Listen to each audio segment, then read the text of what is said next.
America does not have permanent friends. There are no permanent enemies. We have only permanent interest. आम्ही कधी तलवारीच्या नावाखाली म्हटलं नाही की भगवद्गीता पाळत असशील तर ठीक आहे, नाही तर मुंडी कापतो तुझी. भाजप सरकारने तो रिपोर्ट बाहेर काढला तर गाव पातळीवर सुद्धा काँग्रेस टिकणार नाही. त्यावेळेस सावरकरांची तर तार आहे शास्त्रींना. त्या तारेतलं वाक्य आहे, विजयी राजाने परकीय राजाशी त्रयस्थ स्थळी भेटायचे नसते, त्याला इथे बोलवायचे असते. साम्यवादी रशियाने त्यांना पाहिजे तेवढंच दाखवलं आणि त्याच्यात आम्ही भुललो. ही फॅक्ट आहे. कोणीही कितीही कोणालाही राग आला तरी चालेल. आसाम पडल्यानंतर आमच्या पंतप्रधानांनी रेडिओवर भाषण केलं, my heart goes out to the nation of to the people of Assam. अरे पंतप्रधान आहात देशाचे, तुमचा तुकडा पडलाय, त्याच्यावर घमासान झालं लोकसभेत. उन्होंने आसाम के बारे में क्या कहा था? आसाम को आकाशवाणी पर बाय बाय कह दिया. आसाम के ऊपर, आसाम के दरवाजे पे दुश्मन है और आसाम खतरे में है. इसलिए खास तौर से हमारा दिल जाता है हमारे भाइयों बहनों पर जो आसाम में रहते हैं, उनकी हमदर्दी में, क्योंकि उनको तकलीफ उठानी पड़ रही है और शायद और भी तकलीफ उठानी पड़े. हम उनकी पूरी मदद करने की कोशिश करेंगे और करेंगे, लेकिन कितने ही हम मदद करें, हम उनको तकलीफ से नहीं बचा देंगे. हिमालय ब्लंडर आमच्या तत्कालीन सरकारने बॅन केलं होतं. भारताला वाढू द्यायचं नाही हे जगाचं धोरण आहे, हे मान्य करावं. पण हेंडरसन बुक्स रिपोर्टमध्ये निदान त्या रिपोर्टचं असं साधारणतः रीडिंग असं आहे की तत्कालीन केंद्र सरकारी general mister Nehru in particular यांनी डोळेझाक केली. आमच्या डोळ्यावर झापड ओढली होती. आम्ही हिंदीची बाईबाईच्या ह्याच्यात होतो. तर आमच्या आदर्शवादी पंतप्रधानांनी सांगितलं होतं, आम्हाला आमच्यासारख्या शांतताप्रिय देशाला लष्कराची गरजच काय. भारताने जगाला सांगायचं का जगाने भारताला सांगायचं. 11 जानेवारी 66ला काय झालं, सही केल्यानंतरच्या 4 तासात छात्री गेली. सिटिंग प्राईम मिनिस्टर तिसऱ्या देशात मरतो. आमच्या तत्कालीन भारत सरकार नेतृत्वाला वाटलं सुद्धा ना इन्व्हेस्टिगेशन करावं. नमस्कार मंडळी, मी तृप्ती येवले तुमचं पुन्हा एकदा मनापासून स्वागत करते द ट्रू डीप टॉक या आपल्या पॉडकास्ट चॅनलमध्ये. आज आपण अशा एका विषयावर बोलणार आहोत जो विषय आपल्या रोजच्या आयुष्याशी खूप निगडीत आहे, पण काय ना आपण त्यावर फारसा विचारच करत नाही. तो विषय म्हणजे भारताचं जिओपॉलिटिक्स. म्हणजे आज भारत कुठे उभा आहे, कोणाशी कसे संबंध ठेवतोय किंवा पुढे काय घडणार आहे. आजची परिस्थिती बघता हा विषय आजच्या काळात खूपच इम्पॉर्टंट आहे. आणि या विषयावर चर्चा करण्यासाठी आज आपल्याकडे आले आहेत रोहन अंबिके सर, ज्यांनी ह्या विषयावर खूप अभ्यास केला आहे. या विषयाची त्यांना खूप आवड आहे. चला तर मग त्यांचं स्वागत करूयात आणि चर्चेला सुरुवात करूया. नमस्कार सर, तुमचं खूप खूप मनापासून स्वागत आहे आपल्या आजच्या पॉडकास्टमध्ये. आणि एका बेसिक प्रश्नापासूनच सुरुवात करते की भारताचं नॉन अलाइनमेंट धोरण आणि स्ट्रॅटेजिक ऑटोनॉमी म्हणजे नेमकं काय, हे आम्हाला थोडक्यात आणि सोप्या भाषेत समजावून सांगाल का? सर्वप्रथम मला या विषयावरती बोलायला इथे बोलवलंत, खूप खूप धन्यवाद. आणि छान वाटतं 2 तरुण मुली जिओपॉलिटिक्स डिस्कस करतायत, ते सुद्धा मराठी माध्यम किंवा मराठी प्रेक्षकांसाठी. तर तो अजून एक आनंद आहे, कारण अलीकडे भूराजकीय धोरण भारताचं किंवा भारताची जागतिक भूमिका याच्यावरती अलीकडच्या काळात खूप लोकांना त्याची आवड निर्माण झाली. त्याचे अभ्यासाचा एक आवाका वाढला, कारण इतक्या घटना अलीकडच्या काळात घडलेल्या आहेत की त्याच्याकडे आपसूक आपलं लक्ष जातं. मग घरात चर्चा सुरू होतात आणि हे खूप ऐकायला पण बरं वाटतं की डायनिंग टेबलवर सिरियलच्या एखाद्या सीन किंवा ॲक्टर ॲक्ट्रेसेसच्या गप्पांपेक्षा जिओपॉलिटिक्स आणि नुसते कांद्या पेट्रोलचे भाव नाही, तर त्याच्या अनुषंगाने त्याला लागणारी कारणं किंवा त्याची धोरणांबद्दलची आणि असतील विविध दृष्टिकोन असतील. काय प्रत्येक वेळेस सरकारच्या बाजूचाच दृष्टिकोन असावा असं नाही, पण छान वाटतं. नॉन अलाइनमेंट धोरण बोलण्याच्या आधी थोडं आपण काही गोष्टी इतिहासात थोडंसं जाऊया. नक्कीच. हा इतिहासाचा तास मला करायचा नाही, पण काही गोष्टी ह्या ऐतिहासिक घटना, त्याचे कंगोरे आणि त्यातनं निर्माण होणाऱ्या गोष्टी आहेत. नॉन अलाइनमेंटचा मुद्दा जेव्हा आपण बोलतो, त्याच्या आधी आपल्याला लक्षात घ्यायला पाहिजे, की अ, जवळ-जवळ 800 वर्ष या देशावर परकीय सत्ता या देशावर राज्य करत हो. होती. आधी मुघल हं. आणि मग ब्रिटिश. बरोबर. आणि नुसते हे हे तर 2 फक्त दिसायला. पण मुघलांच्या आणि ब्रिटिशांच्या बरोबर डच होते, वलंदेज होते, फ्रेंच होते, पोर्तुगीज होते. कारण गोवा प्रश्न आपल्याकडे 61 पर्यंत हो. होता. म्हणजे धक्कादायक आहे, की 47 साली बहुतांश भारत स्वतंत्र झाला किंवा फाळणी झाली आणि एक गोव्याचा भाग हा 61 सालापर्यंत परकीय सत्ता होती. आत्ता सुद्धा पॉंडिचेरीमधला काही भाग फ्रेंच आणि मग ते स्वतःला फ्रेंच नागरिक म्हणून तिथलेही याच्यामध्ये करतात. भारत स्वतंत्र झाला तेव्हा संघराज्य निर्माण झालं आणि आपण रिपब्लिक धोरण अवलंबलं. 26 जानेवारीला आपण रिपब्लिक झालो. हो. नॉन अलाइनमेंट एवढ्यासाठी होतं कारण नेहरूंचं असं म्हणणं होतं किंवा त्यावेळेसची एक अशी विचारधारा होती, की आपल्याला कोणाच्या गटात जायचं नाही. बेसिकली त्यावेळेस 2 गट, महायुद्ध संपलेलं आहे. पुन्हा मी नेतो 1 सप्टेंबर 1939 ते जवळ-जवळ 6 ऑगस्ट, 9 ऑगस्ट 45 अशी जवळ-जवळ 6.5 वर्ष दुसरं महायुद्ध होतं.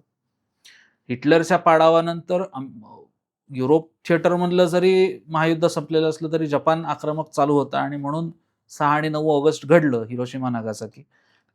त्याच्यानंतर त्यावेळेसच्याच अनेक नेत्यांना असं लक्षात आलं होतं, की कॅपिटलिझम विरुद्ध सोशलिझम हे 2 गट पडणार आहेत. सोशलिस्ट धोरणाचं तत्कालीन USSR ज्याच्या जो फुटला 91 साली सोव्हिएत रशिया आणि मग ज्याचे 27, 17, 18 देश छोटे-छोटे निर्माण झाले. हा एक गट आणि भांडवलशाही विचारधारेचा दुसरा गट म्हणजे अमेरिका. आणि एक काळ असा होता अलीकडच्या काळापर्यंत, की त्या 2 गटांचा संघर्ष ज्याला आपल्याकडे शीतयुद्ध, कोल्ड वॉर म्हटलं जातं. आणि त्याच कुठल्या लफड्यात भारताला पडायचं नाही कारण पण आम्हाला जागतिक राजकारणात एकटं पण नाही पडायचं. पण आम्ही कोणाच्या गटात डायरेक्ट जाणार नाही. ह्याच्या मागची स्ट्रॅटेजी म्हणजे नॉन अलाइनमेंट जी बांडुंगला कॉन्फरन्स झाली आणि त्याच्यामध्ये भारताकडनं नेहरू, त्याच प्रमाणात जगातल्या अनेक देशांमध्ये ही संकल्पना थोडी-थोडी पटायला लागली होती त्याच वेळेस. मग इजिप्तची राजेशाही संपवून तिथे लोकशाही, एक प्रकारे लोकशाही पुढे थोडीशी त्याला हुकुमशाहीची किनार आहे, ती मांडणारा गामल अब्दुल नासर हा इजिप्तचा नेता आणि मार्शल टिटो हे 3 जण यांनी हंगेरीचा प्रश्न जिथे निर्माण होतो त्याच्या अलीकडे या 3 नेत्यांचं मोठं काम आहे ही नॉन अलाइनमेंटमध्ये. मग त्यामध्ये मोठमोठे संख्येने देश ॲड होत गेले. आफ्रिकेतले काही देश त्याच्यात ॲड झाले कारण आम्हाला कोणाच्या गटात जायचं नाहीये बाबा. आम्हाला आमचा मार्ग सुखाळायचा आहे.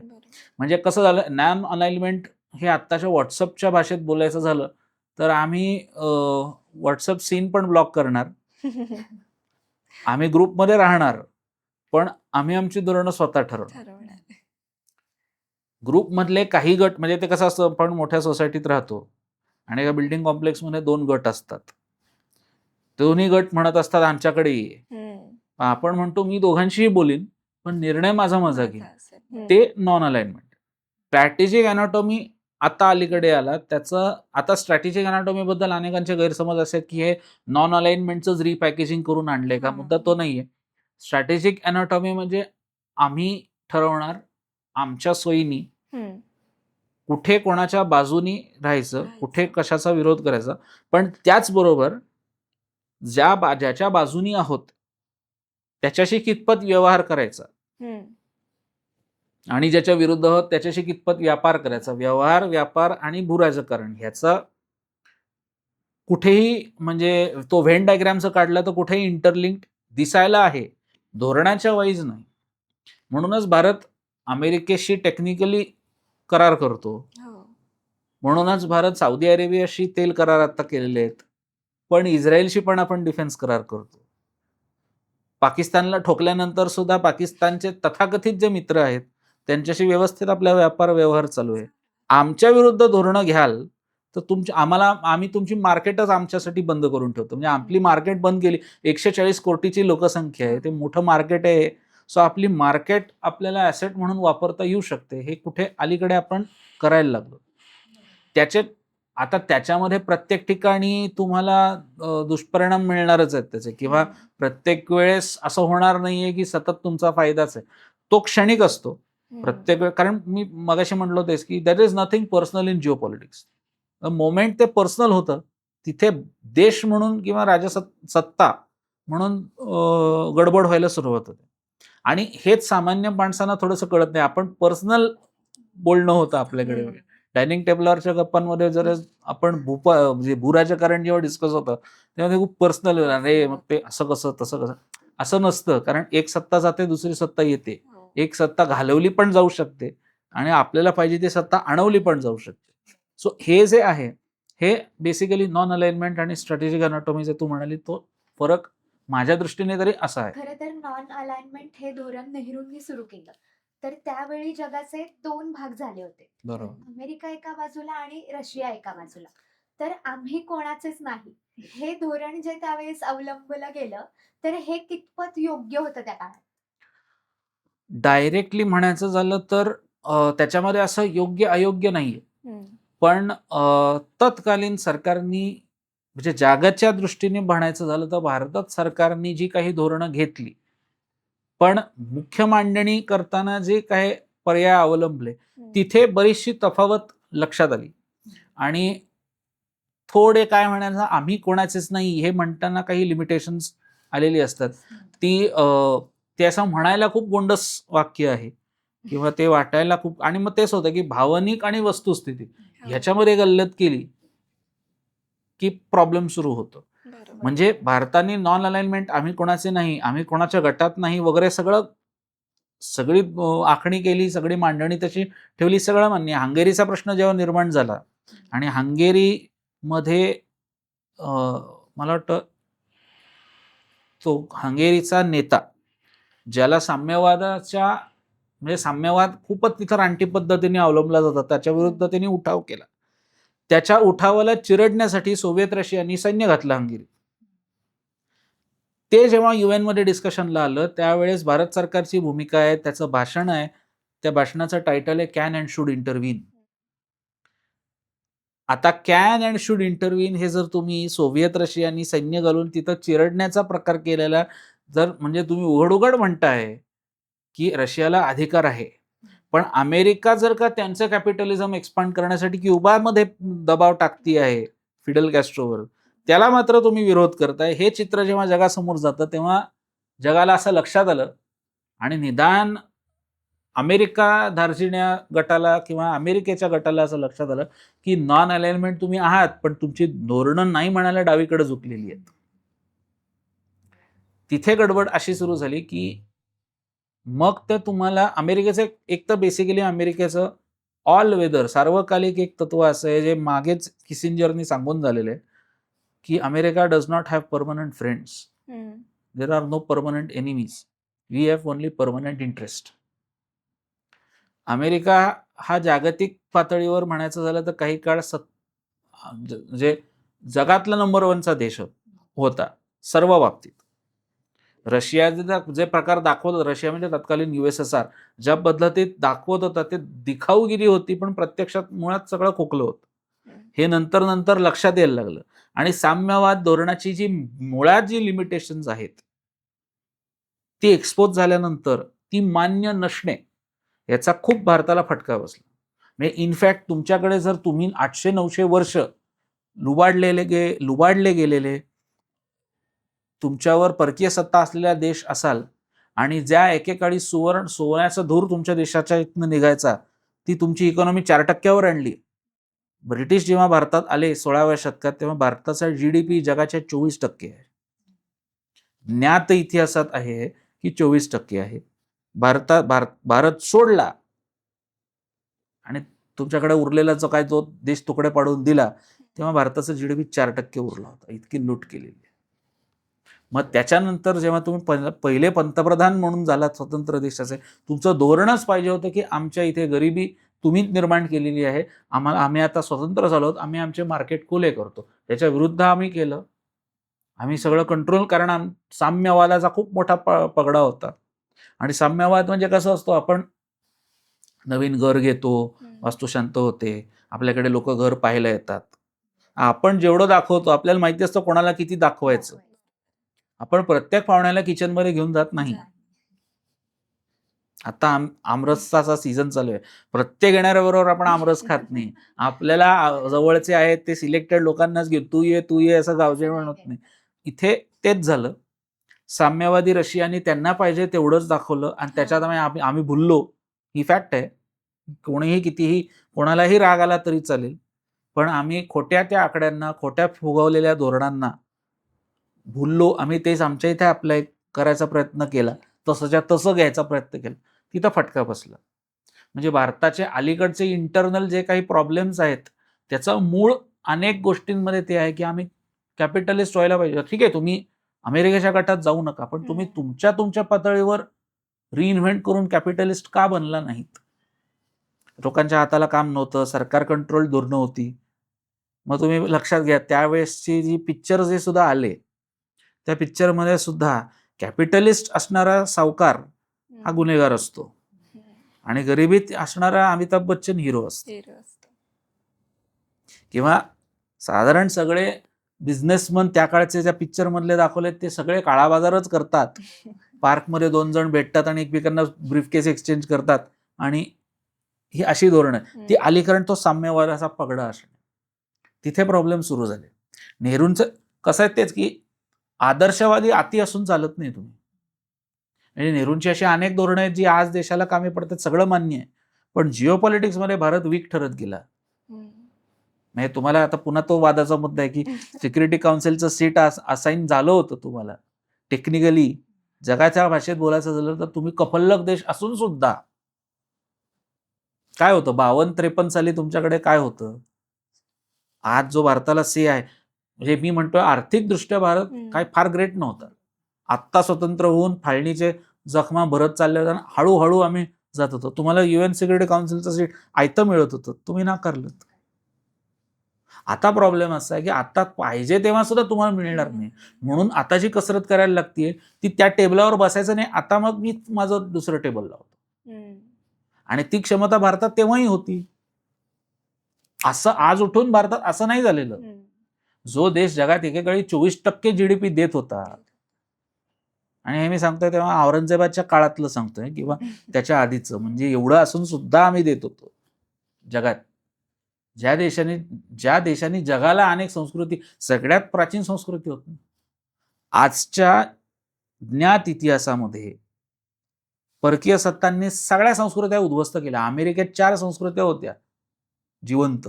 जेव्हा अमेरिकेवरचा म्हणजे ते सगळ्या युरोपमधून निघून अमेरिकेत आले मेफ्लॉवर बोटीवरनं, आणि मग अमेरिकेची स्वतंत्र लढाईच्या नावाखाली अमेरिकेत जो तिथल्या रेड युनियनचा बट्ट्याबोळ केला, सरसा कत्तली केल्या, मेसोपोटेमिया, इजिप्त आणि भारत एवढ्या 2च कल्चर काय ते टिकली. त्यात सुद्धा सिंधू संस्कृती जास्त टिकली. सो मग आम्ही जर काय एवढं करू शकतो तर मग हे 52 साली पण करू शकलो असतो. पण तो फटका इतका जबरदस्त होता आणि व्यक्तिशः अनेक गोष्टी ह्या नको त्या टोकाच्या आदर्शवादातनं बघितल्या गेल्यामुळे हे लक्षातच कसं नाही आलं ऑक्सफोर्ड ग्रॅज्युएट असताना की UN हे काय जगाचं लय भलं करण्यासाठी नाहीये, ते तिथे त्यांचे वेस्टेड इंटरेस्ट हे करायला आहेत. UNनी कधीही जगाचं भलं केलं नाही फार. अमेरिकेने जी धोरणं, अमेरिका UNच्या नाकावर टिचून जे काही करत आलेली आहे आत्तापर्यंत, तेव्हा कुठे UNनी विरोध केला? पण UN बाकीच्यांना, म्हणजे पाकिस्तान सारख्या दहशतवादी राष्ट्राने अणु शस्त्र बाळगावीत, इराणला आम्ही करू देणार नाही. का? कारण ते तुमच्या इंटरेस्टमध्ये नाही. पाकिस्तान मधला कोणी उद्या उठला आणि त्यांनी 4 बटणं दाबली, कारण त्यांना मुळातच जो एकतर हिंदू द्वेष आणि त्यातून सगळ्यात मोठा भारत द्वेष, त्यांनी कोणीही बटन दाबले तर चालणार आहे. खामेनी टिकता कामा नये. ह्या असो विरोधाभासी, याच्याबद्दल आता हळूहळू बोललं जातं की तुम्ही काय लय मोठे नाही, तुम्ही पण असेच आहात. तुम्ही म्हणजे अमेरिका म्हणजे कसं झालंय तो गुंडांच्या अड्ड्यातला सगळ्यात मोठा गुंड असं झालेलं आहे अमेरिकेचं. हे आत्ता नजरेस यायला लागले. भारत कधीच गुंडगिरी करत नव्हता. आम्ही कधी तलवारीने धर्म प्रसार केला नाही. आम्ही कधी तलवारीच्या नावाखाली म्हटलं नाही की भगवद्गीता पाळत असशील तर ठीक आहे, नाही तर मुंडी कापतो तुझी. कधीच नाही. म्हणूनच आम्ही टिकलो. पण आमचं टिकणं हा जणू काय आम्ही दुबळे आहोत असा समज जगाने केला आणि आम्हीही पण गपगुमान मान्य केलं.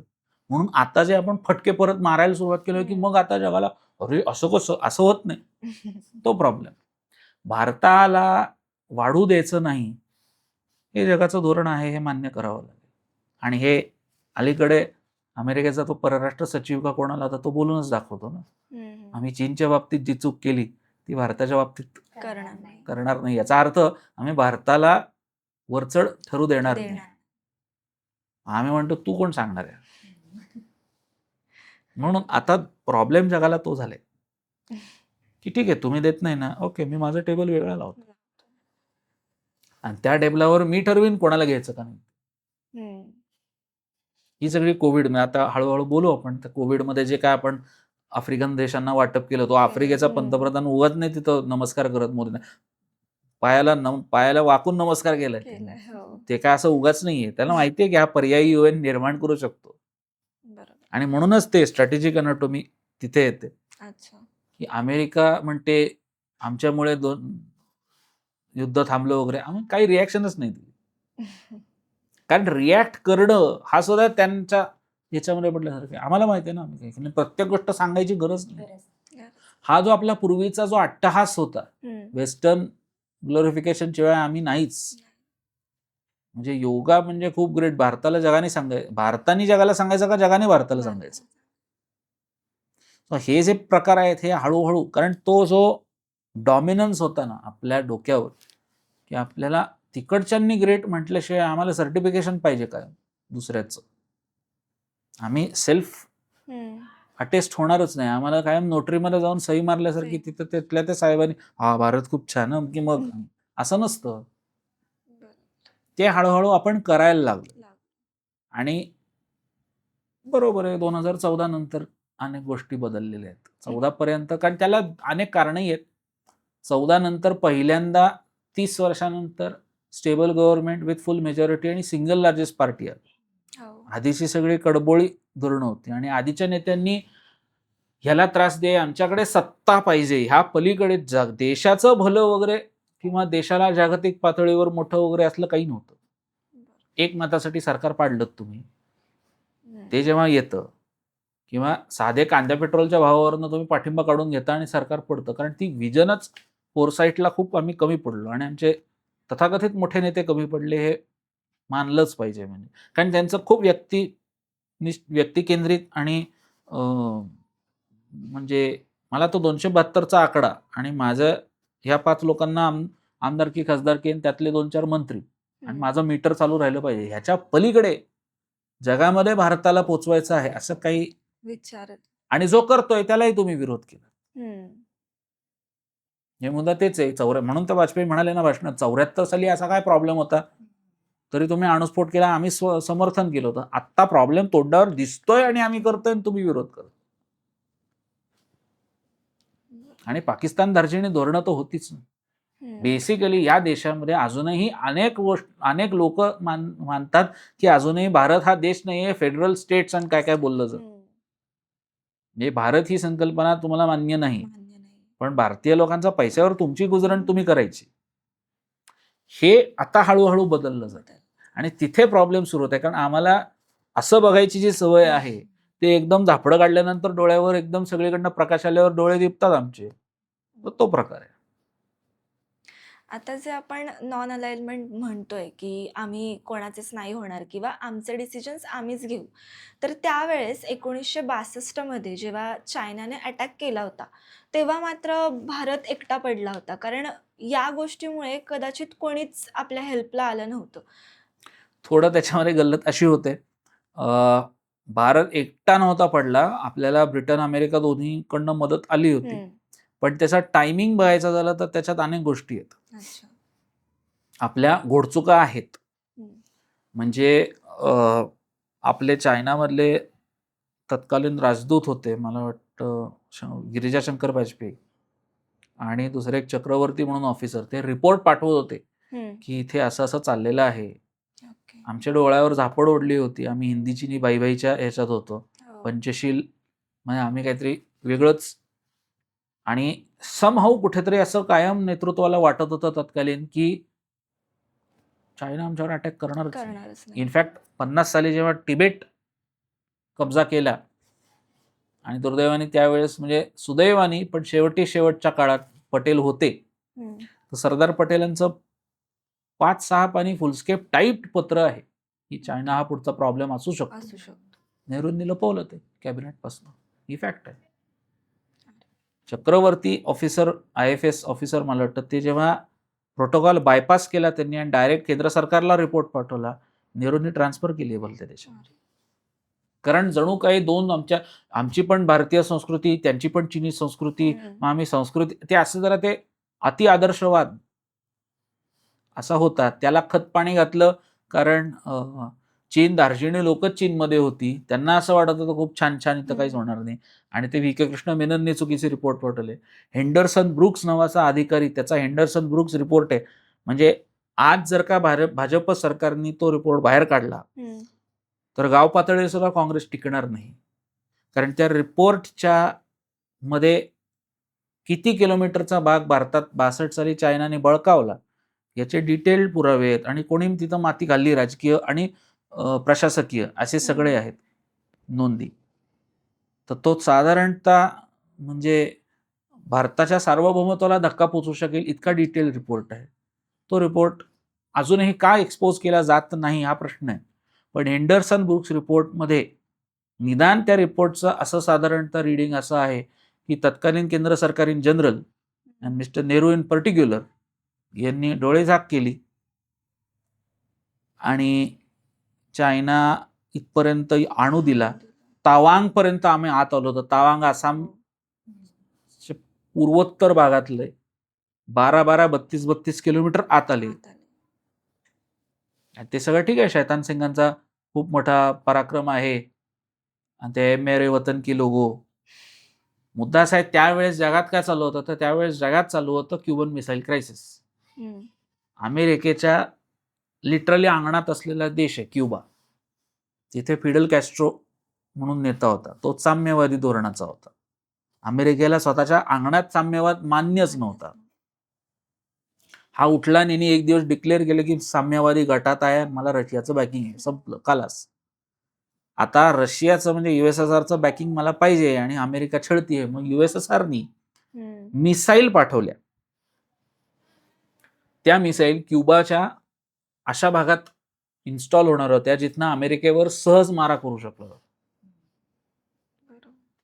तत्कालीन अमेरिकन राष्ट्राध्यक्ष जॉन F. केनेडी जस्ट सत्तेत आला होता, आणि तो असा एक फ्लॅश पॉइंट सांगितला जातो की केनेडीनी सांगून दिले होतं USSRला आणि स्वतःच्या नाविक दळाला की समुद्रातली ही एक रेख आहे, त्या रेषेच्या आत जर तुमचं सैन्य आलं मी बॉम्बिंग करणार. आणि बॉम्बिंग म्हणजे अणुबॉम्ब, पुन्हा अणुबॉम्ब म्हणून ते डूम्सडे नावाचं एक क्लॉक आहे. ते क्लॉक असं आहे की जग अणुस्फोटाच्या किती जवळ आहे, ते 12:05 12 म्हणजे ॲनिलिएशन, 12 ह्या वेळेस पडणार. तर ते 12:05 आणून ठेवलं होतं शास्त्रज्ञांनी, कारण पुढचं काहीही झालं तरी बॉम्ब पडू शकतो, आणि जर एकाने टाकला दुसऱ्यावर तर मग जगाचा नाश आहे. ह्या पार्श्वभूमीवर ह्या पॅरलली भारत कुठे होता त्यावेळेस? 57, 60, 62 साली पुन्हा नॉन अलाइनमेंट जोर धरत होती. भारत आशियाचं नेतृत्व करू शकेल या पातळीला पोचला होता. 57 साली तर तत्कालीन याच्यामध्ये भारत देश हा अन्नधान्याच्या पुरवठ्यामध्ये, निर्मिती आणि पुरवठ्यामध्ये तत्कालीन 100% मॅच झाला होता. सो आपण प्रोग्रेस व्हायला सुरुवात झाली होती. नेहरू काय म्हणतात, भारत सरकार काय म्हणतं, याच्याकडे जगाचं लक्ष असायचं, सिरियस होते भारताबद्दल. अशा वेळेस चायनाने अटॅक केला. आणि चायनाचा अटॅक हा फक्त भूप्रदेशासाठी नाहीये, तर त्या ज्या हल्ल्यांनी 18-19 ऑक्टोबर 1962 या दिवशी रात्री समोर दिसत होतात, लष्कराचे रिपोर्ट होते की इथे मिलिटरी इन्स्टॉलेशन, आमचे रस्ते नव्हते तयार. इनफॅक्ट तर आम्ही 47 साली तर आमच्या आदर्शवादी पंतप्रधानांनी सांगितलं होतं आम्हाला आमच्यासारख्या शांतताप्रिय देशाला लष्कराची गरजच काय, आमचे पोलीस बघून घेतील, आहेत ते कामं जमत नव्हती पोलिसांना.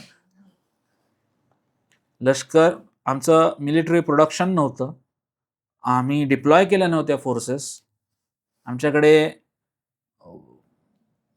त्या काळात बर्फाळ प्रदेशामध्ये लष्कराला टिकण्यासाठी जे सामग्री लागते ती नव्हती, लॉजिस्टिक्स नव्हतं, लक्षच दिलं नव्हतं नॉर्थ ईस्टकडे. आसाम पडल्यानंतर आमच्या पंतप्रधानांनी रेडिओवर भाषण केलं, my heart goes out to the nation of to the people of Assam. अरे पंतप्रधान आहात देशाचे, तुमचा तुकडा पडलाय, त्याच्यावर घमासान झालं लोकसभेत. कारण लोकसभेमध्ये नेहरूंनी सांगितलं होतं की हा प्रश्न जेव्हा चायना आता अटॅक करेल, चायना अटॅक करूच शकत नाही, असं कुठल्या स्वप्न किंवा ह्याच्यात होतं नेतृत्व त्यावेळेचं माहिती नाही, पण ते घडलं. क्युबन मिसाईल क्रायसिसकडे लक्ष गेल्यामुळे आणि अमेरिका त्याच्याच अंगणात अडकलेला असल्यामुळे ऐन संधी मिळाली चीनला. आणि त्याच्या आधी तर चौवेनला येऊन गेला होता ना भारतात, त्याने बघितलं होतं यांची तयारी काय आहे, त्याला पण माहिती आहे की काय तयारी आहे. लष्कर जी तोड लढले, धोरणांमुळे लष्कराचा पराभव आहे. म्हणजे चायना आसामच्या बॉर्डरवर बर्फाळ प्रदेशात बर्फ वितळल्यानंतर जेव्हा बॉडीज मिळाल्या तेव्हा आपल्या अनेक जवानांची बोट ट्रिगरवर अजून होती.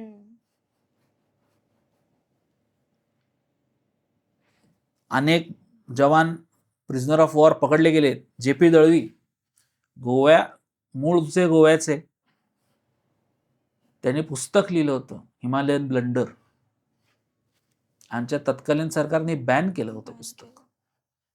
आज जे अगदी छाती ऊर बडवतात, मध्ये त्या अवॉर्ड वापसीचं एक लफडं झालं की आम्हाला अभिव्यक्ती स्वातंत्र्याची गळचेपी वगैरे, इथे काय होतं क्लिअर कट JP दळवींनी सांगितलेलं होतं की कारण ते पकडले गेले, ते प्रिझनर ऑफ वॉर होते, सुदैवाने सुटून आले परत, कारण ते जिनिव्हा कन्व्हेन्शन आणि सगळे इतर हे.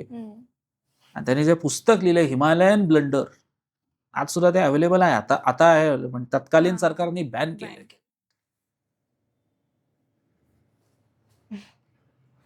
तो 62चा फटका, त्याच्यावर चेव चढला पाकिस्तानला की 65ला जे केलं ते. पण मग त्यावेळेस नेतृत्व बदललंही होतं, पण नेहमीप्रमाणे आम्ही तिथेही त्यावेळेस सुरुवातीला झोपलो होतो. सप्टेंबरमध्ये पहिलं कच्छमध्ये केली ऍक्शन, त्याला उत्तर आर्मीने दिलं ते सगळं. आणि कधी नव्हे ते भारत सरकारने सांगितलं उलटा दुसरा फ्रंट खोला, आणि एरवी आम्ही मार खाणारे आम्हीच घुसलो ना कराची लाहोर पर्यंत. लाहोर फ्रंट ओपन झाला, लाहोरच्या कॅन्टॉनमेंट पर्यंत भारत सरकार म्हणजे भारतही सैन्य गेलं, पण नेहमीप्रमाणे आम्ही आमच्यावर दबाव. सावरकर त्यावेळेस, सावरकरांची तर तार आहे शास्त्रींना, त्या तारेतलं वाक्य आहे, विजयी राजाने परकीय राजाशी त्रयस्थ स्थळी भेटायचे नसते, त्याला इथे बोलवायचे असते. 11 जानेवारी 66ला काय झालं, सही केल्यानंतरच्या 4 तासात शास्त्री गेले. सिटिंग प्राईम मिनिस्टर तिसऱ्या देशात मरतो, आमच्या तत्कालीन भारत सरकार नेतृत्वाला वाटलं सुद्धा नाही इन्व्हेस्टिगेशन करावं. काहीतरी रॅन्डम त्यांच्यावर निळे मार, विष घालून मारले या नावाखाली, प्रत्यक्षात मूळ माहिती नाही. आणि त्यांच्यानंतर ज्यांनी नेतृत्व घेतलं त्यांच्यावर संशय अनेक वर्ष होता की त्याच्याचसाठी तर मारलं. मला वाटतं ते पुस्तक आहे your prime minister is dead, आता खुशवंत सिंग दुसरे एक ते ज्येष्ठ पत्रकार त्यांनी लिहिले. ते तर डेलिगेशन मध्ये होते. ते हॉटेलची दार रशियाच्या लोकांनी वाजवलं रात्री 2 वाजता. काय झालं, come down fast, your prime minister is dead, असं त्या लोकल रिपोर्टरने सांगितलं. त्याच्यावरचं पुस्तक आहे. आत्ता ती थिअरी शास्त्री फाईल्समध्ये आणली तर तुम्हाला प्रॉब्लेम झाला. इतकी गुंतागुंत आहे भूराजकीय पहिल्या 50 वर्षात भारताची, तर फार गुंतागुंत आहे. आणि प्रत्येक विषय असा बघायचा झाला तर अक्षरशः केस उपटून काढायची वेळ येईल की इथून इथं आलाच कसा मुद्दा आणि याची काय गुंतागुंत आहे. म्हणून आत्ता ते खूप छान वाटतं की अलीकडच्या काळात खूप जिओपॉलिटिक्स डिस्कस केलं जातं, पण त्याला इतके पार्श्वभूमी आहे अनेक गोष्टींची, ते समजून घ्यायची तयारी पाहिजे बेसिक. आणि ते समजून घेताना नुसतं एक बाजूला विरोध आणि दुसऱ्या बाजूला हे नाही, त्याच्यात पण अनेक गोष्टी आहेत. त्यावेळेसचे लॉजिस्टिक्स, त्यावेळेसचं दळणवळण, व्हॉट्सअप टेलिग्राम नव्हते त्यावेळेस. एक असा इन्स्टंट मेसेज पाठवला, पत्र, तार, मध्ये असणारं एजंट्सचं फिल्डिंग, असलेले दबाव, आणि दबाव खूप मोठे असतात असं वाटतं आपल्याला, पण तो जो एक दबाव, शेवटी जीवाची भीती प्रत्येकाची ते असतेच. आणि अशा अनेक गोष्टी असतात ज्या बाहेर आल्या तर काय याचा विचार करावा लागतो. आत्ता खुर्चीत बसून फार सोपं आहे, पण त्यावेळेस त्या परिस्थितीमध्ये, कारण हे आत्ता आपण बोलतोय, त्यावेळेस घडत असताना माहिती नसतात गोष्टी. याला बेनिफिट ऑफ हाइंडसेट, मागे वळून बघताना 47ला काय चुकलं, 62ला काय चुकलं, असं आहे. पण मुळात तो आहे. आज भारत जे स्ट्रॅटेजिक ऑटोनॉमी बोलतो ती नॉन अलाइनमेंटचं मॉडर्न व्हर्जन आहे असं आपण म्हणू शकतो का? नाही, नॉन अलाइनमेंट आणि स्ट्रॅटेजिक अनाटॉमी मगाशी म्हणाल तसं दोन वेगळ्या गोष्टी आहेत. नॉन अलाइनमेंट म्हणण्याच्या नादात आपण नाही म्हणायला तरी उघड उघड एका बाजूला झुकलो, हे मान्य करावं लागतं. इथे आम्ही ठरवतो आमची मार्केट कोणाला द्यायची, कोणाची मार्केट बनायची, कोणाकडनं घेऊन आपलं इंडिजनायझेशन करायचं. म्हणून आम्ही कायम कोणाचे सार्वकालिक मित्र, सार्वकालिक शत्रू तर कधीच नव्हतो आणि नाही. हे एक तत्व नॉन अलाइनमेंटचं इकडे पण आहे. पण स्ट्रॅटेजिक अनाटॉमी म्हणजे जग बोलतोय किंवा मी ज्या विचारधारेकडे झुकतोय त्यातले मोठा गट म्हणतोय म्हणून मी म्हणायचं, तर मी कोणाच्या बरोबर वावत नाही जाणार. म्हणूनच आपण जेव्हा गाझाचा ठराव मांडला जातो, आपण द्विराष्ट्रवादाचं सोल्युशन देतो. आपल्याला असं वाटतं की नॉन अलाइनमेंट, पुन्हा तेच आहे, नॉन अलाइनमेंट आम्ही कोणाच्या नाही असं नाहीये, आम्ही आमच्या मेरिटवर ठरवू. सेम आहे इथे, फक्त इथे असं आहे, नॉन अलाइनमेंटच्या काही रिस्ट्रिक्शन्स अशा होत्या की आपल्याकडचं एक वोट बँक पॉलिटिक्समुळे आणि काही राजकीय कंपल्शन्समुळे जे करायचं होतं ते आता धाडस हळूहळू आपण करायला लागलो. म्हणून आतापर्यंत असं झालं होतं की मोदी मला वाटतं 2016 मध्ये इस्रायलला गेले पण गाझाला गेले नाहीत. तत्कालीन आतापर्यंतचं नेतृत्व गाझाचा विषय किंवा गाझा पॅलेस्टाईनला भेट द्यायचा पण इस्रायलची नव्हतं. 77 साली वाजपेयी परराष्ट्र मंत्री झाले तेव्हा पहिला दूतावास उघडलाय इस्रायलचा. तोपर्यंत तर इस्रायलला मान्यता सुद्धा भारत सरकारने दिलेली नव्हती, कारण नाही म्हणायला अगदी उघड उघड इस्लाम धार्जिणी धोरणं. आणि दुसरं त्याचं कारण, टेक्निकल कारण म्हणजे आपल्याला असं खूप वाटायचं की ऑइल प्रोड्युसिंग नेशन जे आहेत ते सगळे आखाती देश आहेत आणि आपल्याकडे खूप मोठं पॉप्युलेशन मुस्लिम वर्गाचं आहे, तर ते ह्यांना दुखवायचं नाही, त्यांना दुखवायचं नाही, च्या नादात आम्ही मात्र दुखवले गेलो कसे तरी चालू. हे जे आपलं फार गोंडस आणि सगळं लवचिक लवचिक धोरणं होती ती आता भारत ठरवतो, आता तुम्ही पण जरा लवचिक व्हा. म्हणून भारत, आणि मग आपण ठरवतो रशियाकडनं पण तेल घेऊ. अमेरिकेने डीप सँक्शन दिले, आम्ही तरी घेतलेच ना तेल. म्हणजे थोडक्यात अगदी म्हणायचं झालं तर पुणेरी भाषेमध्ये चल कोल्हा तुला, असं आपण हळूहळू करायला लागलोय. तू काही म्हणशील रे, तुझं कितपत ऐकायचं ते आम्ही ठरवू. अनेक लिमिटेशन्स आजही आहेत, भारताला मान्य आहे, पण at least we are daring to do it, जे पूर्वी नव्हतं. पण असं म्हणायचं तसं चूक आहे की नॉन अलाइनमेंट म्हणजे आणि स्ट्रॅटेजिक अनाटॉमी म्हणजे एकमेकांचं रिपॅकिंग आहे. नॉन अलाइनमेंटमध्ये आपण आपला काहीच तेवढा विकास करून घेतला नाही. इथे आपण अनेक गोष्टीमध्ये स्वयंभू तरी आहोत, जे त्यावेळेस नव्हतं. त्यावेळेस आपण बरेचदा बाहेर अवलंबून असायचं. म्हणजे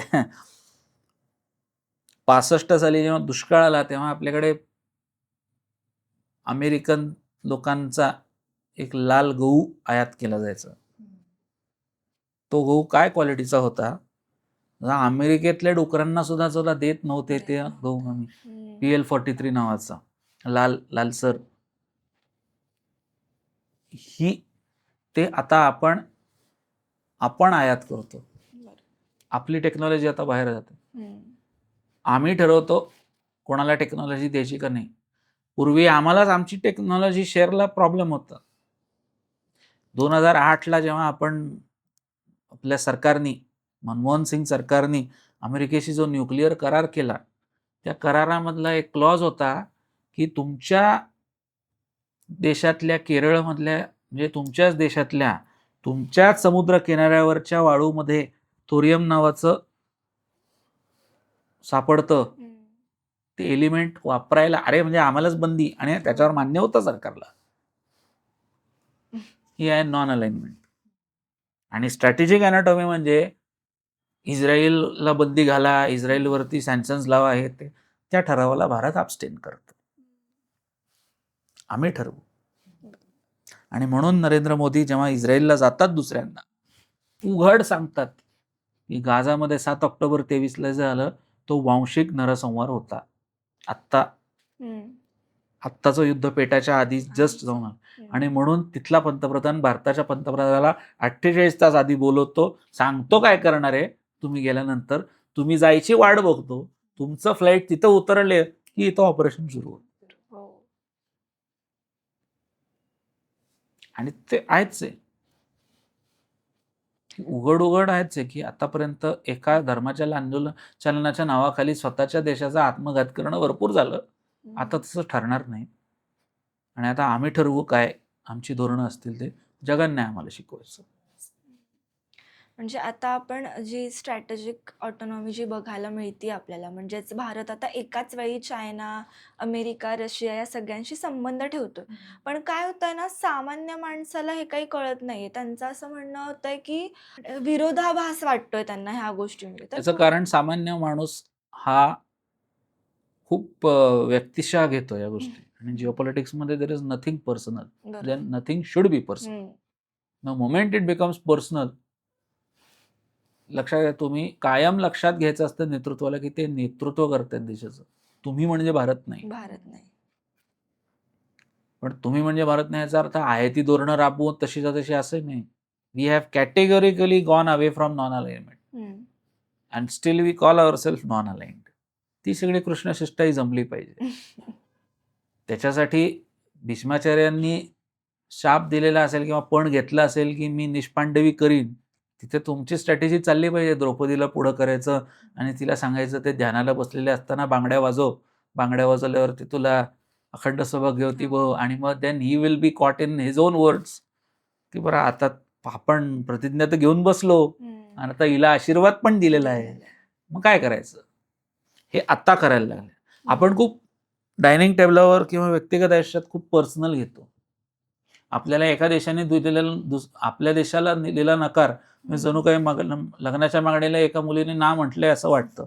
आणि मग आपल्याला असं वाटतं की नाही नाही ती ना म्हणते, मग ते सनम डुबेंगे तो तुमकोही लेके डुबेंगे असं म्हणत, असं नसतं ते. It is never personal in geopolitics. त्यामुळे ते वाटायला खूप सोपं आहे. पुन्हा तेच आहे की त्या लेवलला ज्या गोष्टी माहिती असतात त्या सामान्य माणसाला माहिती असतातच असं.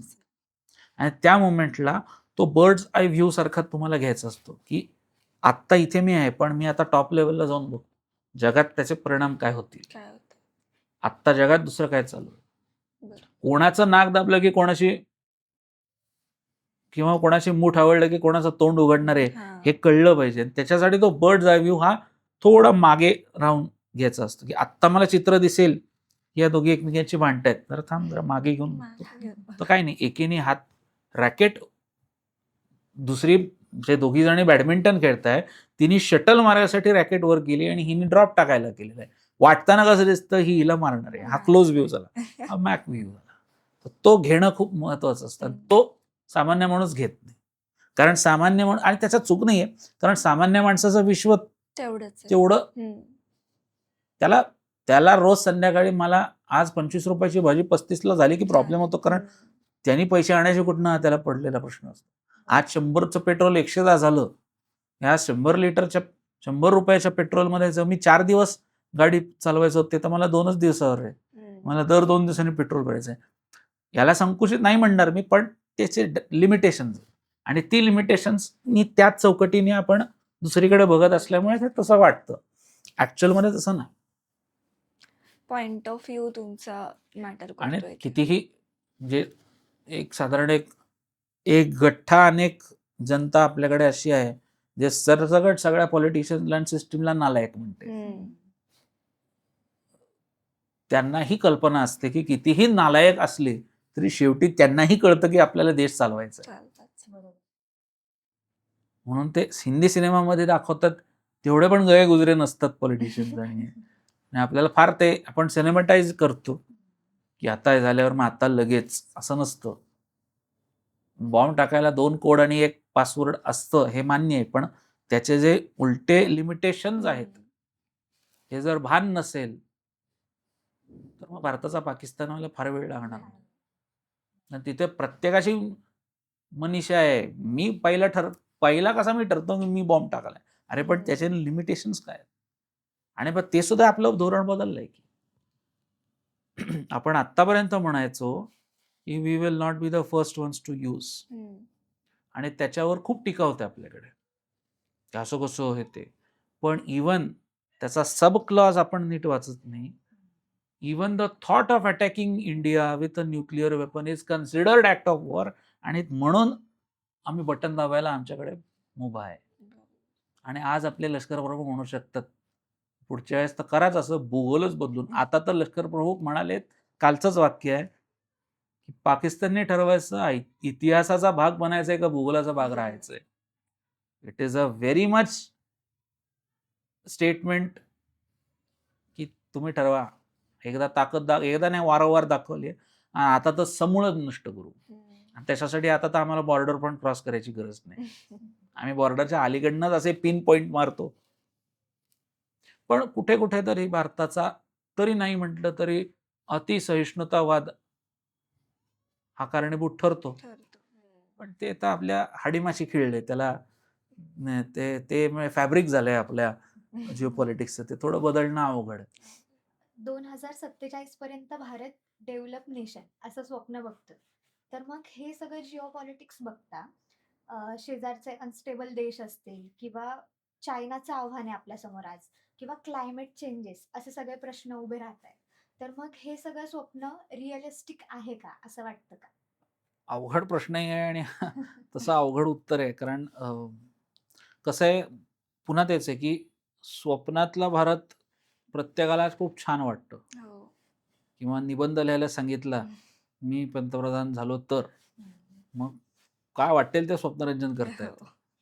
मुळामध्ये प्रत्यक्षात ती परिस्थिती तशी नसते. आणि सत्य, आणि त्यातलं तर बुराजकारणातलं सत्य तर अत्यंत कटू असतं. आणि त्याच्यावर अनेक गोष्टींवर तुमचा कंट्रोल असतोच असं नाही, किंवा तुमचा कंट्रोल जरी असला तरी तो फार काळ आणि सार्वकालिक असणंही शक्य नसतं. अचिवेबल आहे नक्कीच.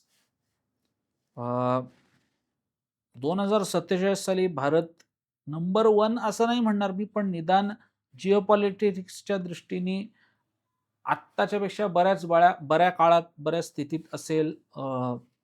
आत्ता जो मान मिळतो भारताला त्याच्यापेक्षा अजून चांगला मिळत असेल, हे बघायला मलाही आवडेल. वाट तेवढीच काटेरी आहे. डोक्याला झंझट खूप आहे भारताच्या, पण इट इज नॉट इम्पॉसिबल. कोणाला वाटलं होतं 47 साली या देशाचा GDP अत्यंत खालावलेला होता. या देशाची साक्षरतेचं प्रमाण अत्यंत नगण्य होतं पॉप्युलेशनच्या दृष्टीने. गरिबी होती, बेरोजगारी हा प्रश्न होता. अनेक प्रश्न सोडवायच्या मार्गावर आहोत आणि नवीन प्रश्नही निर्माण झालेले आहेत त्या अनुषंगाने. पण मग त्याच्यावर कामही करणं तेवढं गरजेचं आहे, आणि त्याच्यासाठी तर आपण कुठलीही सत्ता असो तिला निवडून देतो. अवघड आहे, पुन्हा तेच अशक्य नाही. अशक्य काम करावं लागणार आहे, त्याची तयारी पाहिजे. प्रत्येकाचे फेलसेफ आपल्याकडे असणं अपेक्षित आहे. एखादं धोरण जर फिसकटलं, चाललं नाही, त्याचं वर्केबल सोल्युशन आपल्याकडे पाहिजे. झापड लावलेली धोरणं नकोत हम्म. आणि संकुचित विचारसरणीचे राजकीय नेते नकोत आणि करप्ट तर अजिबात नको. अं, पण तरीही सुद्धा हे झाले अंतर्गत जे आपण व्होटर म्हणून, आपण भारतीय म्हणून काही गोष्टी कंट्रोल तरी करू शकतो. 47च्या आसपासली जागतिक परिस्थिती काय असेल हे आज मी नाही सांगू शकत. आज मीच काय कोणीही नाही सांगू शकणार. पाकिस्तान त्यावेळेस असेल का? असला तर केवढूसा असेल? त्यावेळेसचे वांशिक हिंदू मुस्लिम धार्मिक प्रश्न कसे असतील? लोकसंख्या भारताची काय असेल? भारताचं इन बिटवीन स्टेट पॉलिटिक्स कसं असेल? हे म्हणजे इंटरेस्टिंग बघायला ठरेल. हो. पुन्हा तेच की मला असं वाटतं की करू शकतो, प्रोव्हाइडेड त्याला रायडर आहे. प्रोव्हाइडेड काही गोष्टी आपण आपसूक बदलल्या तर. पुन्हा तेच अंगावरचे कपडे बदलण्यासारखं सोपं नाही ते. त्याची तयारी, निदान त्याच्यावरची 2 पावलं कामं करणे, जी चांगली चालली आहेत धोरणं ती स्पीडअप करणे. हम्म. म्हणजे भारताने टेक्निकल बस भारताने मिस केली हम्म. किंवा भारताला मिस करायला भाग पाडलं जगाने धोरणातनं. भारताने टेक्नॉलॉजी रिलेटेड कुठलीही गाडी चुकवता कामा नये. आणि ते करत असताना सुद्धा भारताने आत्मनिर्भर जेवढ्या ज्याच्यात शक्य आहे तेवढ्यात असणंच पाहिजे. ह्याचं कारण 47 साली कुठली नवीन आपत्ती हा नाहीच मुद्दा. पण जगातले 10 देश बनू शकतात, आपण का नाही? हम्म. बेसिकली भारताची असणारी 140 कोटी लोकसंख्या ही जात, लिंग, धर्म विरहित ही ॲसेट समजून कल्टिवेट केली तर मार्ग थोडा सुकर होईल. असं नाही म्हणणार की 47च्या ऐवजी असं तर अजिबातच सत्य नाहीये असं म्हणणं फारच हास्यास्पद ठरेल की 47 नाही 37 सालीच झालं तर आनंद आहे. आज तरी ती परिस्थिती नाही. आज आता 24च्या मध्यात होत आपण, म्हणजे पुढच्या 9.5 वर्षात असं नाही. विकास भारताचा होईल अगेन, पण त्याचे ठरवायचे निकष आणि तपासायचे निकष कुठले आणि कुठल्या निकषावर आपण मोजमाप करणार आहोत त्याच्या जरा व्याख्या आपण नीट करू. आधी ते ठरवू आणि मग तपासू. मग तेव्हा कळेल की कुठे कौन कितने पानी में है. पण 47 साली आपण जे होतो ते 47 साली आपण कसे असणार आहोत या 100 वर्षाच्या रेसमध्ये आपण बहुतांश गोष्टी मागे सोडून पुढे आलेलो आहोत. चांगल्या वाईट, त्यातल्या वाईट गोष्टी कायमच्या सोडून चांगल्या पकडून पुढे जायचंय का पुन्हा तेच उघडत बसायचंय हे ज्याने त्याने ठरवायचं. आणि तो सरकार म्हणून कुठलंही सरकार किंवा कुठलीही राजकीय आणि प्रशासकीय व्यवस्था इन जनरल आणि भारतीय म्हणून इन पर्टिक्युलर आपल्यावर येते. तर त्याला आपण किती आपले 2 रुपये देणार आहोत. आता 2 रुपये देणार आहोत कोणातरी वाटेल पैसे, तसं नाही. पण जसं इंग्लिशमध्ये म्हणतो, how much 2 cents are we giving to it आणि what are we going to bring at the table हे ठरवायचं. सरकारने कुठलेही पक्ष असो हे केलं पाहिजे, ते केलं पाहिजे, मग ते असं होतंच कसं, तसं होतंच कसं, सगळं ठीक आहे. आपण काय करतो? कारण शेवटी जनतेतनं कोणीतरी तिथं बसणार आहे. आणि साधारण आत्ता तरी 75-80 वर्षाच्या भारताच्या राजकीय पक्षांना हे तर भान आलेलं नक्कीच आहे किंवा आलेलं असलं पाहिजे की कोणी इथं अमरपट्टा घेऊन आलेलं नाही. आम्ही जर 2004 ते 2014 तुम्हाला दुसऱ्यांदा 2-2 संध्या देऊ शकतो तर तुम्हाला 55 वरही आणू शकतो आणि 282 आणि 319 नेलेल्या पक्षाला 240 वरही आणू शकतो. सो इथं वोटरच राजा आहे. नीट वोटिंग करायचं असलं तर पैसे घेऊन किंवा जाऊ दे सगळेच नालायक आहे म्हणून नोटाच दाबायच्या, नोटा आयदर घ्यायच्या असतील किंवा नोटा दाबायच्या असतील तर वाटोळा आहेच.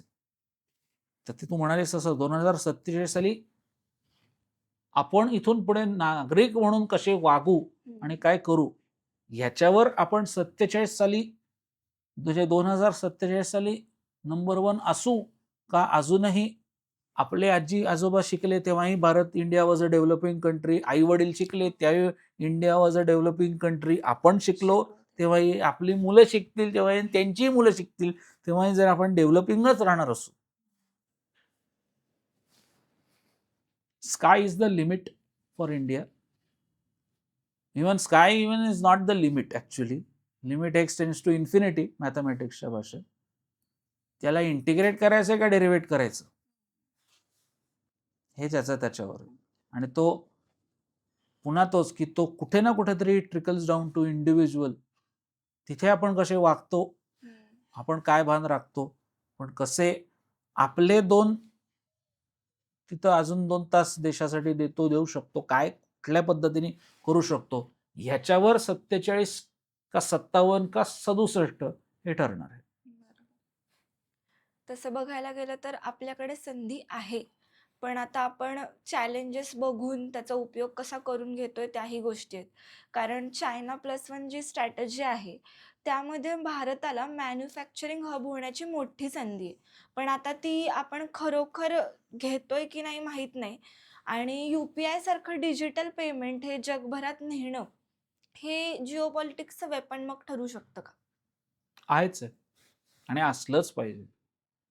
बेसिकली कसं आहे आपण कन्व्हेन्शनल मीन्सच्या बाहेर जाऊन स्ट्रॅटेजी आणि वेपन डेव्हलप केलं.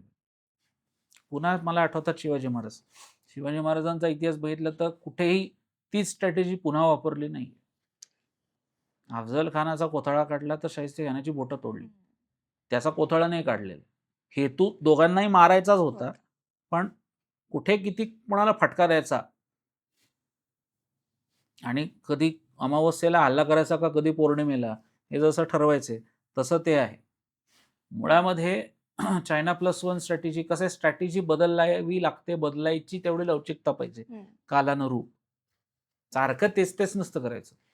त्याला वेगळेपण आलं पाहिजे. त्याच्यामध्ये इंडिजिनसनेस स्वतःचा एक चुणूक दाखवावी लागते. मुळामध्ये डिजिटायझेशन मुळामध्ये पुन्हा तेच आपला जो भारतीय नागरिक बाहेर स्थायिक झालेले जे आता भारतीय वंशाचे आहेत किंवा जे भारतीय बाहेर स्थायिक होतात पण नागरिकत्व सोडत नाहीत, ही आपली ॲसेट ठरवून तिथे ती एक वोट बँक कल्टिव्हेट करून त्यांना भारत दार्जिने धोरणं करणं भाग पाडणे हा जिओपॉलिटिकल स्ट्रॅटेजी आहे. मग त्यातनं UPI, त्यातनं रुपया शेवटी आत्ता काय आज किती नाही म्हटलं तरी डॉलरला जे महत्व आहे जगात ते आज रुपयाला नाही. त्याच्या तोडीस तोड म्हणायचं तर नाही, ही फॅक्ट आहे. पण जर मी अशी सिस्टीम आणू शकलो की ज्याच्याने तुला तेवढेच पैसे मिळणार आहे, फक्त पेमेंट मी माझ्या करन्सीत करणार आहे आणि जे तुला घ्यावं लागेल, जे आज 27-28 किती अनेक देश करतायत. ते हसले होते ना तत्कालीन केंद्रीय अर्थमंत्री भर लोकसभेत हसले होते UPI जेव्हा मांडायचं हे आलं तर. ते आहे भाषण. ती भाजीवाली काय will she go carry a POS machine. आज शहाळं पाणीवाला ऊसवाला सुद्धा रिकाम्या शाळेवर किंवा रिक्षावरती रिक्षावाल्याकडे स्टिकर आहे. आता गेला बाजार आता मी तर ऐकलंय भिकाऱ्यांच्याकडे सुद्धा UPI आहे. जे म्हणतात साहेब पेमेंट करा 10 रुपये ॲक्सेसिबल करणे. बेसिकली फायनान्स सारखी मोठी गोष्ट देशाच्या सर्व पातळीच्या नागरिकांना ॲक्सेसिबल करणे ह्याच्यानी इकॉनॉमी स्ट्रेंथन होते. इकॉनॉमी स्ट्रेंथन झाली की देश आज उगाच नाही आयफेल टॉवरच्या इथे मला वाटतं आता केलेलं आहे ते फ्रान्स किंवा बाहेरचे जे नेते येतात. मध्येच कुठला तरी तो व्हिडिओ 1-2 वर्षापूर्वीचा आहे. ते डेन्मार्क कुठल्या तरी तिथले ते नेते आले होते आणि ते बाजारात गेले, त्यांना मोदी घेऊन गेले होते.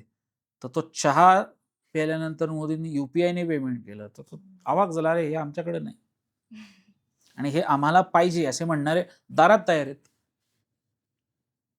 त्याच्याने आपसूक तुम्ही तुमची म्हणजे तुमच्याबद्दलची जगातली डिपेंडन्सी वाढवता एक प्रकारे.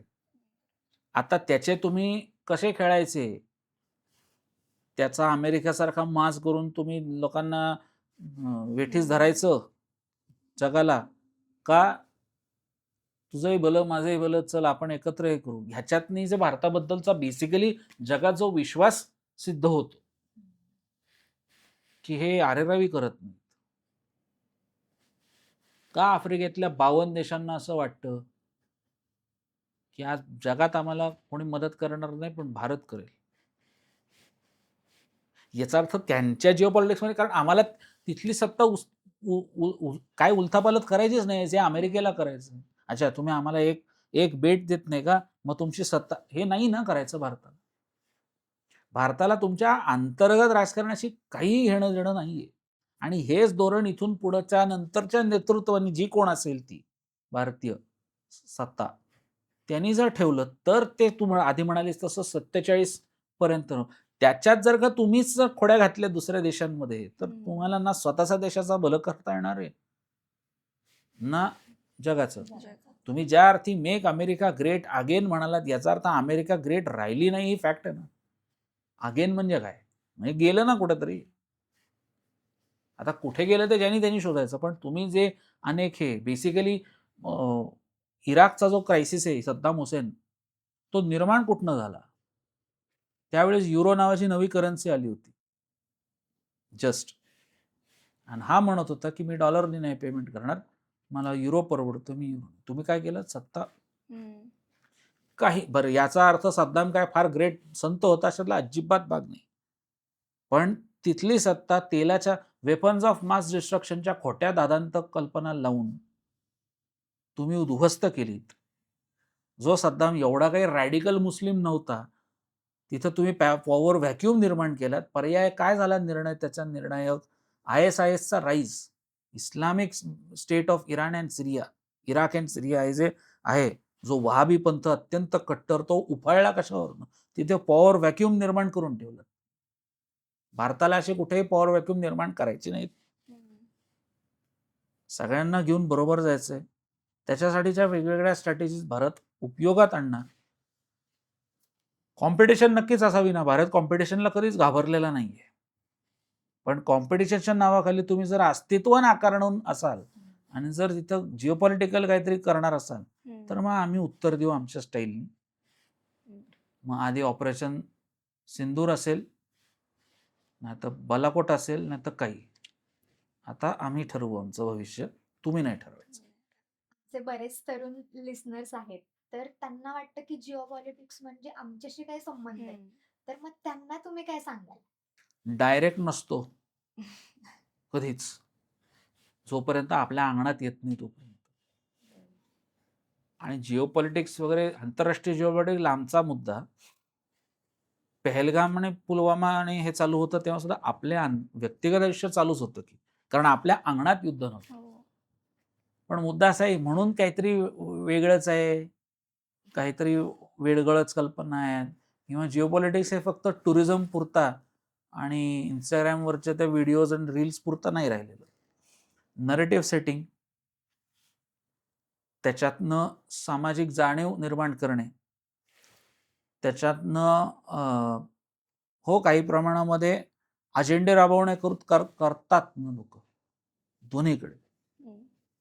आधी तो अगदी गाझाचा प्रश्न उच्चारलास, तुला आठवतं की, आठवत असेल तर ते जे गाझाचे जे ते अतिरेकी करत होते पॅलेस्टाईनी, ते सगळ्याचे व्हिडिओज तर आलेले आहेत. म्हणजे तुम्ही कदाचित नाही बघितलं, कारगिलचं युद्ध मला आठवतं कारण मी घरी टीव्हीवर बघितलंय ते. मला अजूनही आठवतं कॅप्टन विक्रम बत्रा टीव्हीवर बघितलेले. आपल्या आधीच्या पिढीला 71चं युद्ध आठवतं, कारण त्यावेळेस ते तरुण होते, लहान होते, व्हॉटेव्हर. त्याच्या आधी 47चं युद्ध, 71चं युद्ध रेडिओवर नाही ऐकलं लोकांनी, ते घरात पोचलं. कारगिल टीव्हीवर बघितलं लोकांनी. इथे तर मोबाईल हातात आले. ते पॅलेस्टाईनी लोक अत्याचारांच्या नावाखाली काय जे काय ते महिलांवर बलात्कार आणि ते सगळे कसे वेचून वेचून मारली लोक, हे बघितलं. मग त्याचा जसा अजेंडा म्हणून वापर इस्रायलनी पण केला. सो ते कसं असतं, जेव्हा तुमच्या अंगणात येतं, तेव्हा तुमच्या परिघात येतं, तेव्हा ते त्याची वास्तवता, त्याची दाहकता जास्त जाणवते आणि मग त्यातला इंटरेस्ट निर्माण होतो. अनफॉर्च्युनेट फॅक्ट अशी आहे, जोपर्यंत मॅसिव्ह काहीतरी मोठं भयानक घडत नाही, तोपर्यंत त्याचा लोकल इंटरेस्ट निर्माण होतो. आज जे आता एक आवाहन केलं, की सोनं बंद करा, लोकांना घरचा प्रश्न वाटायला लागला तो. नाही तो आहेच आहे, एका परिघाच्या बाहेर तो आहेच आहे. घरचा प्रश्न होऊनच जातो. लग्नाचे वगैरे सीझन आहेत, ज्यांचे सोन्यावर अवलंबून आहेत, त्यांना ते एकदम असं धस्स वाटतं.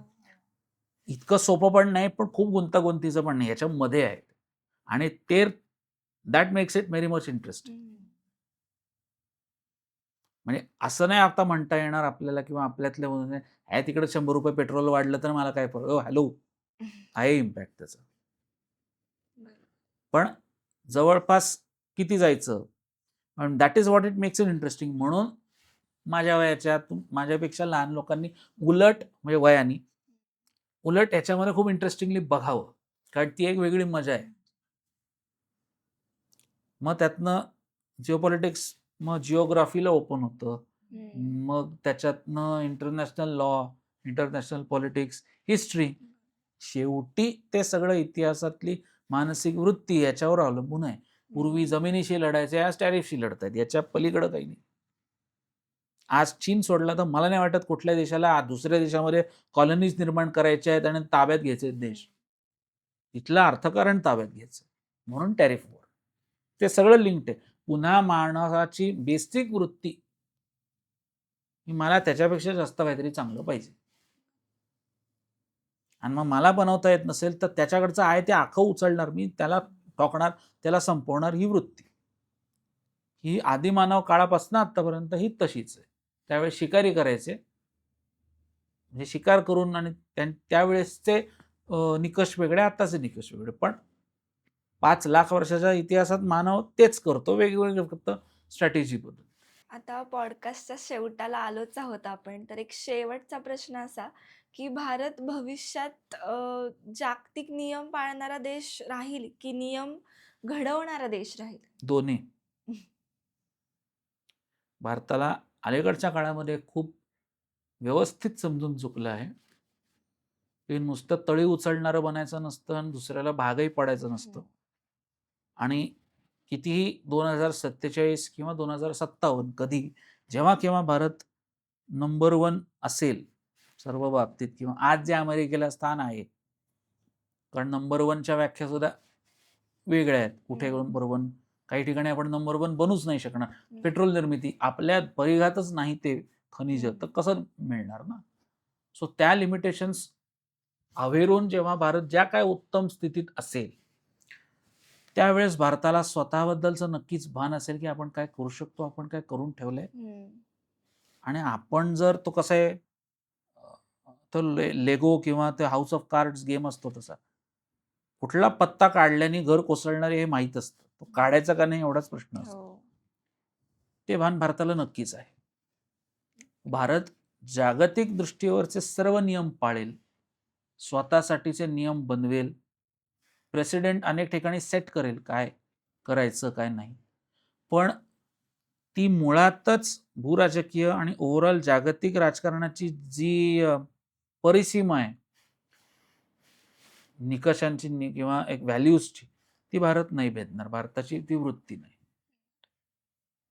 आणि मुळातच भारतात, आणि मला असं खूप वाटतं की भारतामध्ये कधीही हुकुमशाही राजवट येऊ नये, किंवा कोणीही नेता स्वतःला, भारताने एक बघितला, स्वतःला देशापेक्षा मोठा समजू शकणारा, भारताला पुन्हा एकदा देशापेक्षा मोठा समजू शकणारा नेता नको.